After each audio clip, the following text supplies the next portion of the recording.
आप लोगों की डिमांड पे आज हम दोबारा आ गए हैं सेट फंक्शंस को लेके।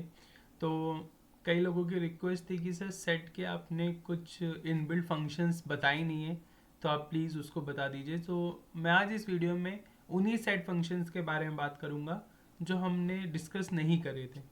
तो सेट के अंदर हमने जैसे ऑलरेडी डिस्कस कर रखा है, ये एक डेटा टाइप है जहाँ पे हम सिर्फ यूनिक एलिमेंट्स को स्टोर करते हैं।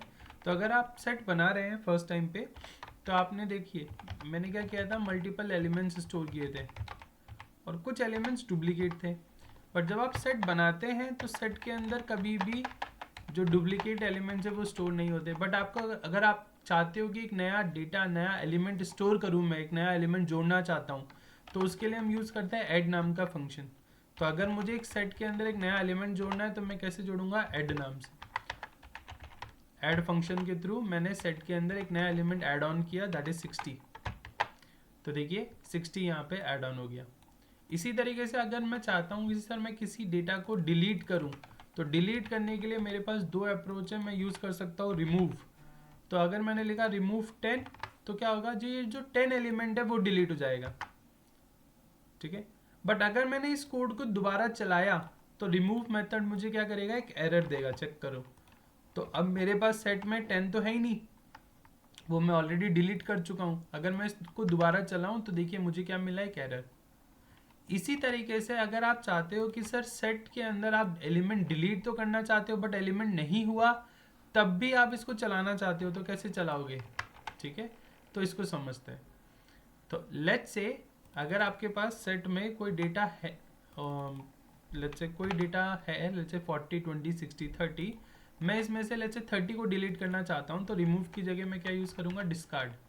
तो डिस्कार्ड मेथड क्या करता है, उस पर्टिकुलर एलिमेंट को डिलीट तो कर देता है, बट अगर एलिमेंट नहीं होगा तो एरर भी नहीं देगा। तो देखो 30 डिलीट हो गया। बट अगर मैं इसको दोबारा चलाऊं तो देखो अब मैं 30 को तो डिलीट कर चुका हूं, तो मैं माई सेट को देखूंगा तो 30 है ही नहीं। तो जब मैंने डिस्कार्ड चलाया तो इसने एरर भी नहीं दिया, बट रिमूव एरर दे देता है। ठीक है, याद रखिए, remove will give you an error but discard error नहीं देता। सिमिलरली अगर आपको कोई डेटा डिलीट करना है कहीं से भी रैंडमली, तो आप यहाँ पे यूज करेंगे something called as a pop. ठीक है, तो अगर मैंने पॉप लिखा तो देखो कोई भी एलिमेंट डिलीट हो जाएगा, स्टार्टिंग से भी हो सकता है, एंडिंग से भी हो सकता है, मिडल से भी हो सकता है। ठीक है, इसी तरीके से हमने ऑलरेडी डिस्कस किया हुआ है लास्ट सेशंस के अंदर, लास्ट वीडियोस के अंदर, कि सर अगर आपके पास सेट है, आपको इसमें कोई भी फंक्शनैलिटी देखनी है, लाइक आपको सेट को पूरा डिलीट करना है, पूरा खाली करना है, तो आप क्लियर मेथड चला सकते हैं। ठीक है, अगर आपको इसकी शैलो कॉपी बनानी है तो आप कॉपी फंक्शन यूज़ कर सकते हैं। इसी तरीके से हमने पॉप देखा, पॉप से कोई भी एलिमेंट डिलीट हो जाता है। ठीक है, और हमने पढ़ा अपडेट। ठीक है, तो अपडेट क्या करता है, सेट के साथ यूनियन लेके उसमें वैल्यूज को अपडेट कर देता है। So for example let's say मेरे पास ऑलरेडी जो सेट है वो है 20 एंड 60 का, और अगर मैं लिखूँ डॉट अपडेट, एंड अपडेट के बाद मैं इसमें सेट भी लिखता हूँ, अज्यूम करता हूँ सेट लिखता हूँ, लेट्स से 10 11 12। ठीक है, और अगर मैं यहाँ पे माई सेट की वैल्यू प्रिंट करूँ तो अब देखो जो 10 11 12 है वो इसी सेट के अंदर चेंज हो गया।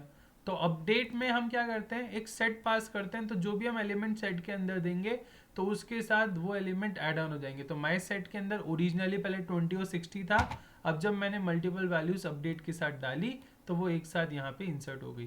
तो देखिए 10 11 12 20 and 60। So this was all about the basic functionality of set. तो आई होप आप लोगों को ये वीडियो पसंद आई होगी। सो अगर आपके कोई भी डाउट्स हैं, आपको किसी और चीज़ के बारे में पढ़ना है पाइथन से related, feel free to put it in the comment section. Okay, see you in the next video, bye bye.